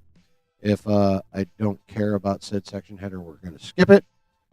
Because, again, we have 3 parts of the April Q&A to go through and that standalone Spider-Man story. So, here we go. And I'm going to skip all the stupid-ass greetings. Do you expect legacy characters to show up more in Doomsday or Secret Wars, or equal for both? She says, I would think we'd have even more in Secret Wars, but we'll see eventually, I guess. I can't really give a percentage on that. There's a good chunk of legacy characters showing up in Doomsday, primarily X-Men, but both in the events leading up to Secret Wars and Secret Wars itself, we may see a couple of more familiar faces popping up here and there. Is there any truth to the theory I've seen? Wait, hold on. When is it? On both in the events leading up to Secret Wars and Secret Wars itself. Well, the events leading up to Secret Wars is literally Doomsday, or Fantastic Four, Doomsday, and Spider-Man 4. That's it. They haven't done one for May yet. This is the last one they did. It was like 3 weeks ago. And I just kept not getting around to it. My bad. They haven't done May's yet. That'll probably be like next week. Because this is part 1 of this one of April's, and this doesn't come out till the 22nd. So, if that's a thing, then it's going to be next week before we get part 1 of May's. So I don't, unless she is very subtly-ish hinting at the fact that there's going to be at least maybe one more movie before Secret Wars, although I have no idea. I don't see how that could be the case at this point. Delta Dan! What's happening? It's the most recent one. Yes. This is the most recent Q&A. So, yeah, I don't know about that, but yeah. All right, next question. Is there any truth to the theory I've seen that the missing cast members from Doomsday will become the main players in Secret Wars? I think based on the size of the cast of Doomsday so far, some expected cast might be safe for Secret Wars. Whether or not there's truth to the theory, I don't know, but it seems logical. Stop it with that shit. All right, do you believe the leaked concept art that we saw for Avengers will still largely match up to what the films will look and be like, despite the Russos' claims otherwise? Concept art can certainly change, especially once there's a leak for previous plans being floated around, as well as how early these arts were being done.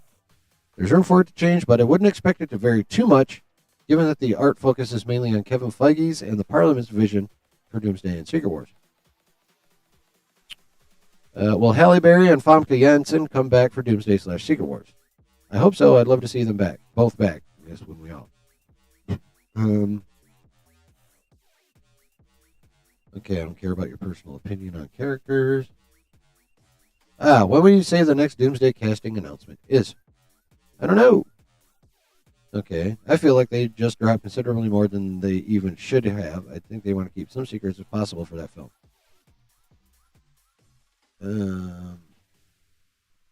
Interesting question. According to Thanos, the Infinity Stones are powerful enough to destroy and recreate one universe. Conveniently, Robert Downey Jr.'s previous character obtained them briefly and obtained facial scars from them, and his current one is projected to create Battleworld. Do you think there's any connection here or just a coincidence? Ooh, that reminds me. I got to find that fucking picture. Sounds like a plausible theory they could be connected. Well, I guess the best I can say is that's not a no.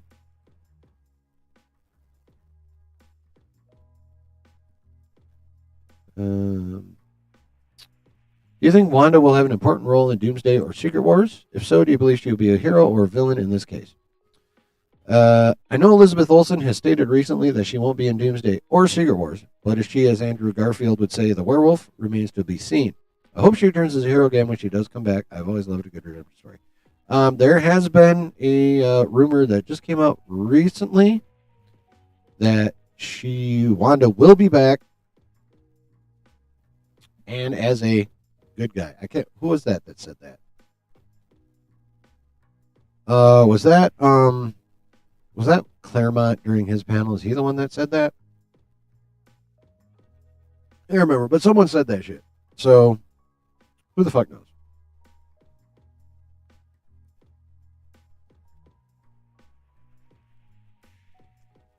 Questions about filming. We already know it's filming.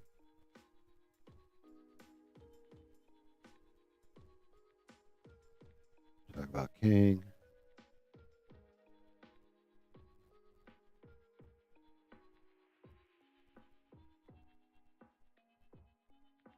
Speculating about the point of him having his face, which is basically to fuck with people. That's a given. Oh, here's a good question. What universes besides the X-Men one will we see in the movie? It was previously said that multiple worlds are in an incursion path with the MCU.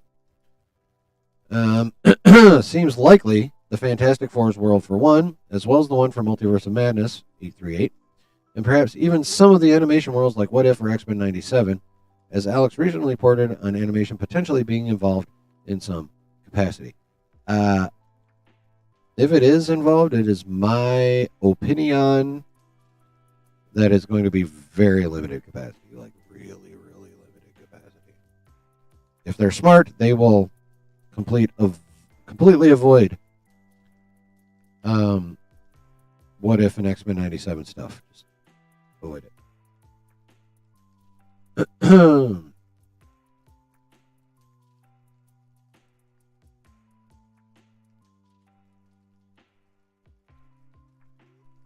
Okay. Blah blah blah blah blah blah blah blah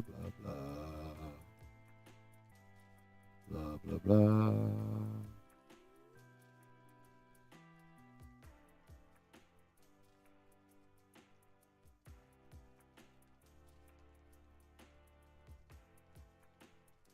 Okay. Oh, all right. Question about Thor. Any cool tidbits on Thor's role in Doomsday and Secret Wars? from what we've heard, Thor will reunite with Loki at some point during these films. Yeah, that's going to be epic. And he'll essentially be one of the last OG Avengers remaining. Well, yeah, he kind of already is. Our friend Alex Perez did hear a rumor that Marvel wanted to give Chris Hemsworth Thor a proper send-off in these movies. Excuse me, in an epic way, with sources pointing to New Avengers Volume 3, number 32, as the inspiration. Is that... would someone in chat be so kind as to confirm or deny this for me? I've just been watching Rob's video, the 6-hour compilation video of that Rob did from Comics Explained about Avengers and New Avengers. And I don't know if this is the exact epic way that Lizzie is referring to, but there is a point at which Hemsworth, Thor and Hyperion are going to battle, is it the Beyonders, I think, maybe? And, of course, you know, the Beyonders are going to clear because they're the fucking Beyonders. But that's going out, and that's the epic, if I recall correctly, that is the epic way he went out in Time Runs Out, a.k.a. New Avengers, under the New Avengers title. So I'm wondering if that's the inspiration. If one of you can check me on that. Thor and Hyperion go to big battle in outer space, possibly even in another universe, against a extremely overwhelming force, and unfortunately get dealt with, but in an epic way. So I wonder if that's what it is, if that's the inspiration. Continuing on. Although it could be the end of Chris Hemsworth Thor at that very moment, that doesn't exclude the possibility of the character's return, as he has also been told the Thor Corps, as well as other parts of Thor's mythology from the comics, will be adapted for Secret Wars and beyond. Yeah, we've already heard rumblings of Thor 5. Some old rumblings and some more recent rumblings. So we will see about that shizzle. All right. Okay. Which of the two would you lean towards based on what you know / have heard? 1. RDJ as the real Victor Von Doom. 2. RDJ is a Stark variant that took on the Doom mantle. Lizzie, I lean towards Stark variant. That makes more sense in my opinion than it just being that Doom looks like Tony, and would add to the idea that some of our heroes might be inclined to trust him or want to save him. This adds an emotional stake to the story. Any idea if the Void will become Battleworld? Seems like a possibility. Okay. To what extent will the Eternals be involved in the end of the multiverse saga? Will they appear in Secret Wars? Well, they sure shit ain't appearing in Doomsday. It really seems like, I mean, I know they haven't announced the rest of the cast yet, but they're sure shit not appearing in Doomsday. Honestly, their best shot at being seen again this saga is Secret Wars. Personally, if you want to bring the Eternals back, I would wait till the Mutant Saga and then circle all the way back around to the end of the Eternals with Arishem, however you pronounce his fucking name. Threatening to come back to Earth with more Celestials and pass judgment. As I understand, there is a comic run called Judgment Day, which involves the Eternals, the Celestials popping up to Earth, and sicking the Eternals on the mutants, because the mutants are technically descended from deviants. At least in that run, that's the case. So you got Eternals versus X-Men,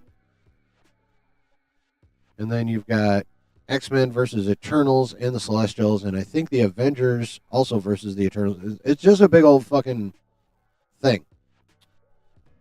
So that would be a good thing to adapt in the Mutant Saga, and also a way to bring back the Eternals and the Celestials. Especially since that would literally tie off a already existing plot thread. The other big one that kind of ish got tied off, or the other big one, besides the Celestial poking out of the ocean, that was sort of ish tied off in Brave New World.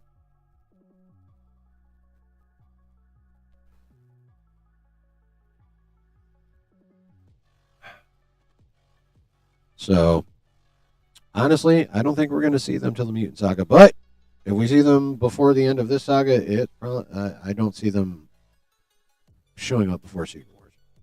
That's just me, though. Don't care about Shuri. Blah, blah, blah, blah, blah.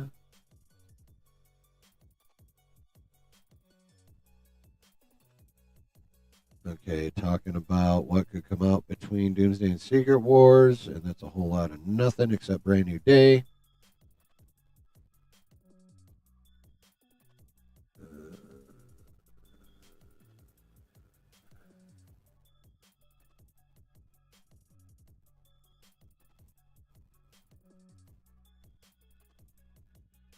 Okay, with the success of Daredevil Born Again, what is this motherfucker smoking? It was not that successful at all. There more talk, active talks to revive the old Defender shows, would love a Jessica Jones revival and a Heroes for Hire continuation.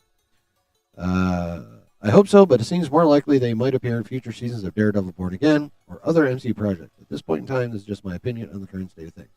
Well, we have recently gotten it confirmed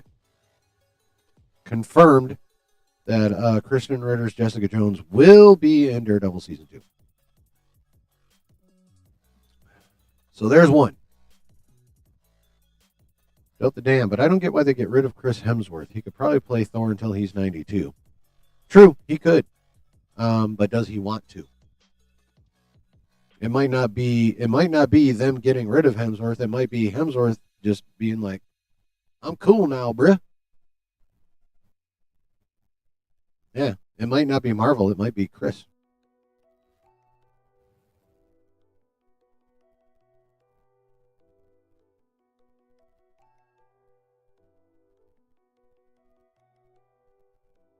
Okay. Are there any plans for Muse to return in Daredevil Born Again Season 2? I'll just point out that showrunner Dario Scardapane said last month, the Muse run, for lack of a better word, in the story has pretty shocking consequences. And those consequences don't end. Carrying them into Season 2 is the best way I can put it.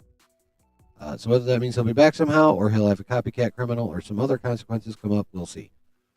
Well, one consequence that has already come up is Daredevil's ex-girlfriend working for Fisk. There's one consequence of that shit.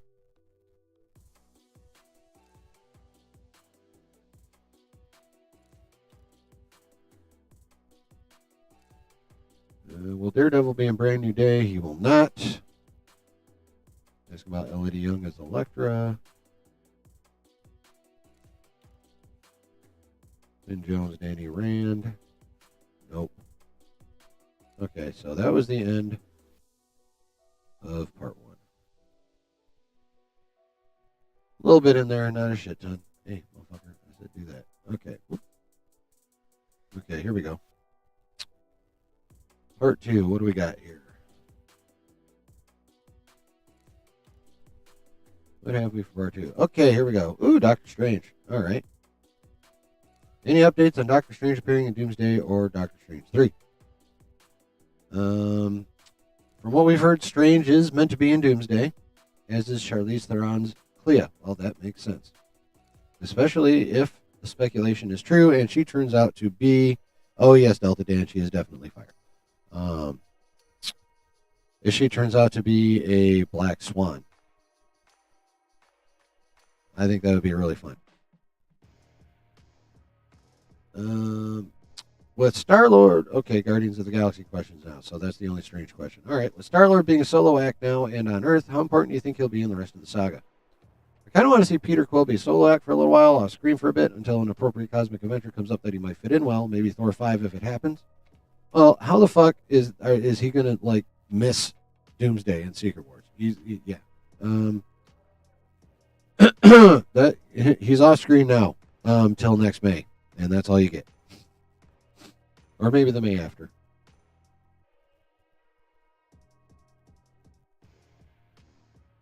Oh, look.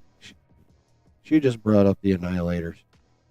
Evidently, Alex has written about them before. Interesting. Do you have any news regarding the future of Hawkeye, whether it's the Barton or Bishop versions? And then they also add in this question: do you have any intel on a potential Hawkeye season 2? I don't have any news on it, no. I'll just say I probably prefer to see them move forward more with Kate having her own adventures at this point. That, we definitely need more Pizza Dog. Oh, Jesus Christ. Okay. Well, if they're actually going to do the original rumored plot for Hawkeye Season 2 with Renner and Steinfeld trapped in like a tower or a building of some kind with Hawkeye's crazy-ass fucking brother coming after them, probably with a significant amount of help, that would be cool. What is that, like a siege-like thing, I think? That would be dope. I wouldn't mind. I would be totally down for that. Questions about Hulk. Do you have any news about the Hulk rights? Don't really have anything to say. Okay. Have you heard anything about Hulk in the upcoming Avengers movies? Aside from previous answers from Alex? Nope. Is there any chance the World War Hulk will take place in Battleworld with Maestro as the villain? And again, another Maestro question. Will Maestro play a significant role before Secret War? Upstairs. Okay. All right, referring them back to what Alex answered, blah, blah, blah. I'm not clicking on that. I don't care. Oh, post Secret Wars.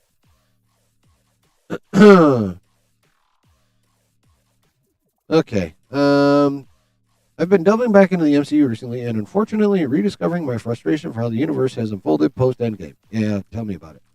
Of course, there have been bumps along the way with COVID and the various union strikes. Are there any plans post Secret Wars to either take a break or simply refocus, recalibrate their approach to storytelling? I can answer that. No breaks. They're already doing the recalibration. Yep. I don't see them taking a break so long as people are consuming their films and shows. And from what we have heard, there will not be a break as the next saga is already mapped out with plans in mind already for Phase 7 already taking shape and multiple storylines already in development.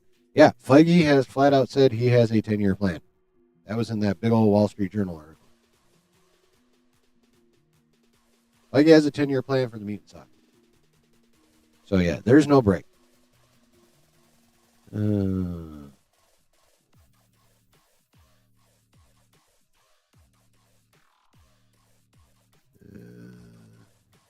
Okay, more of her opinion stuff. I don't care about that shit. Here we go. At some point in the future, will there be an Avengers movie or an X-Men movie? Let's not forget we're going to be in the Mutant Saga. With a rebooted Kang the Conqueror as the main villain. Not just a recast, a completely new take on him post-Secret Wars. All right, Star-Lord hanging with White Vision on the couch, just chilling, having beer and pizza, watching fucking sports. Okay, so will Kang get a new take on him post-Secret Wars? I feel like they need to address some aspects of the Kang He Who Remains in multiverse still, so it seems like there really needs to be a recast at some point. Well, that's not that. He wasn't asking your opinion on whether there should be a recast. He's asking about if they're going to reboot him and make him cool. Do you know or think even if the Fantastic Four actors and RDJ will stick around after Secret Wars? Fantastic Four cast should stick around. It's sticking around.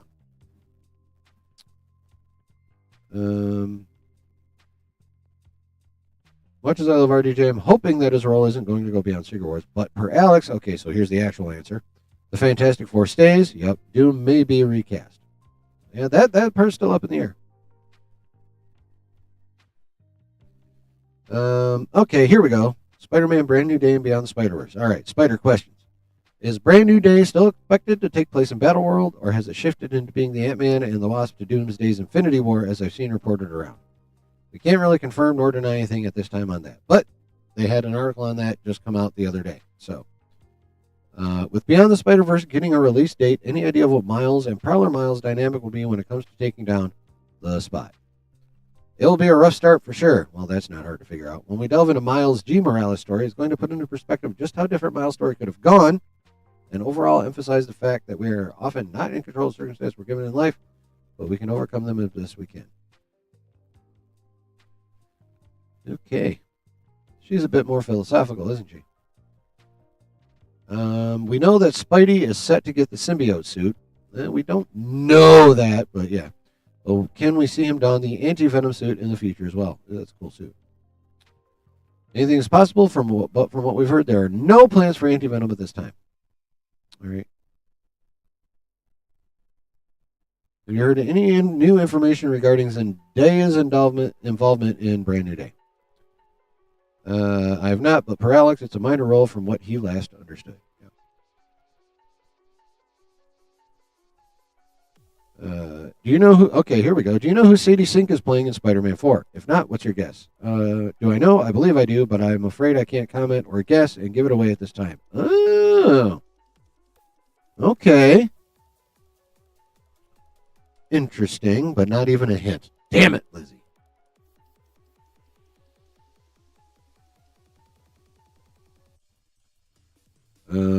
Is it possible / likely that Spider-Man 4 will include Black Cat and Silver Sable as two of the characters in the movie? It's possible. Oh, Jesus Christ.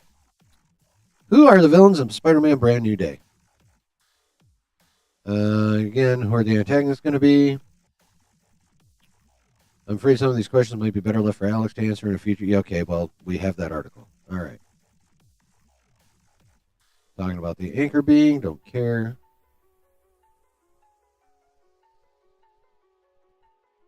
Okay, which month exactly does filming for Spidey 4 start? Don't currently know. Yeah, it's rumored late summer, early fall.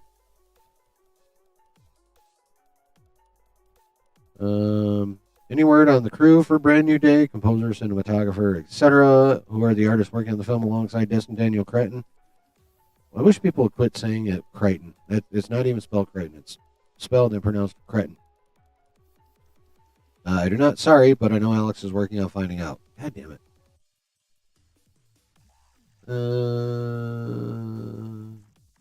Okay. Thunderbolts questions. We've already seen the movie. All right, that's it for that one. So now we need part 3.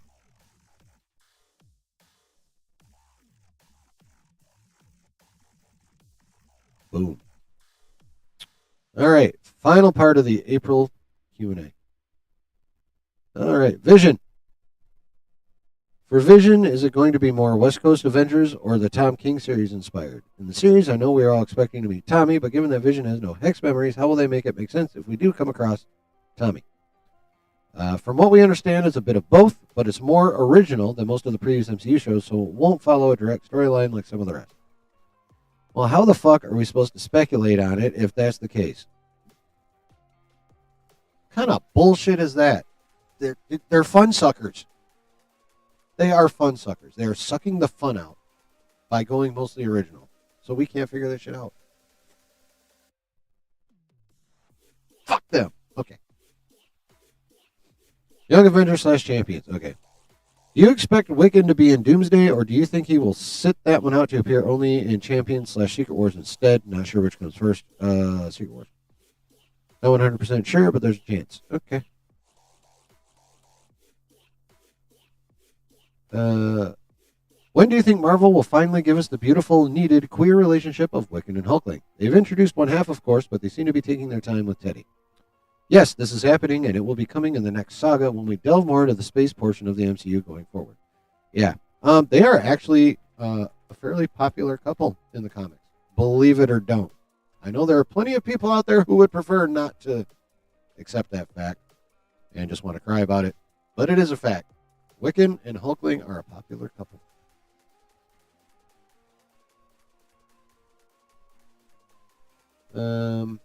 Is there any word on if the Champions will remain a team in any way, or are we going to see loyalties split alongside like Kamala and the X-Men, Kate with the West Coast Avengers, etc.?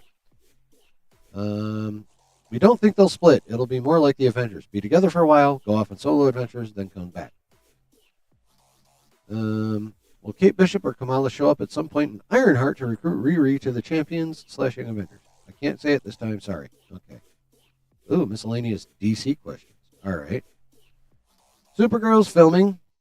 Allegedly, it is just wrapped. Wait. Aliens are following on castings, blah, blah, blah.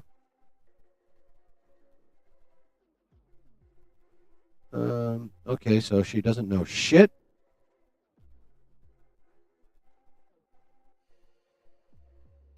Okay, so she doesn't know shit. Miscellaneous Marvel questions.